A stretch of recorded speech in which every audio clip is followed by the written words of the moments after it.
So recently there's been a lot of discourse surrounding localization of Japanese media, and we've seen a lot of people unironically defend some of the worst localizations you will ever see. In the past, we have seen people unironically defend this localization of Fire Emblem Fates, where quite literally all of this dialogue was from the literal translation, and this is the localization. Just a bunch of blank dialogue, dots, repeating over and over again.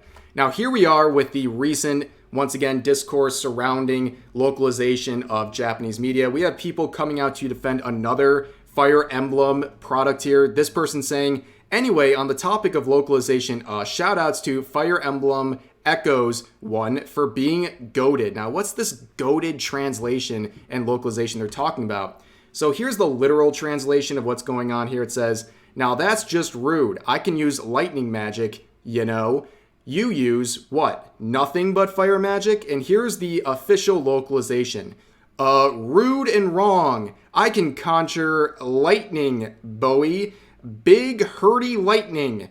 What have you got? Fire? Maybe I'll call you if I want to roast marshmallows. How quirky. You really own them with all that dialogue. Of course, some people are saying this, the cringiest, shittiest effing dialogue you've ever seen. This is actually goated. This is why no compromise can be reached with localizer defenders. It seems very goofy. You can see a hyper-exaggerated version of a localization, but basically you have people taking what's very simple lines of dialogue and making this over-the-top, zany version of it and thinking there's some kind of a brilliant writer. And that's what it comes down to. Some weird attack on Japanese media, thinking they're so boring. Their dialogue's so boring. The literal translations are so dry that I need to spice it up and make sure everyone knows that I'm a good writer, not just a translator.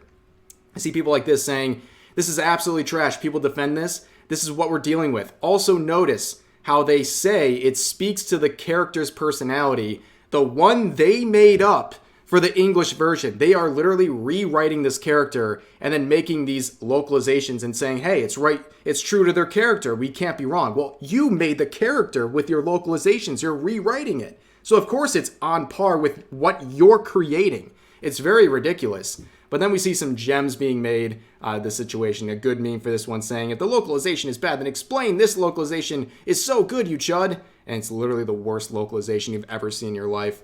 But yeah, really that's all I want to talk about. Localization defenders are always going the extra mile to show that they'll accept any slop as long as it's to own the people they don't like on social media.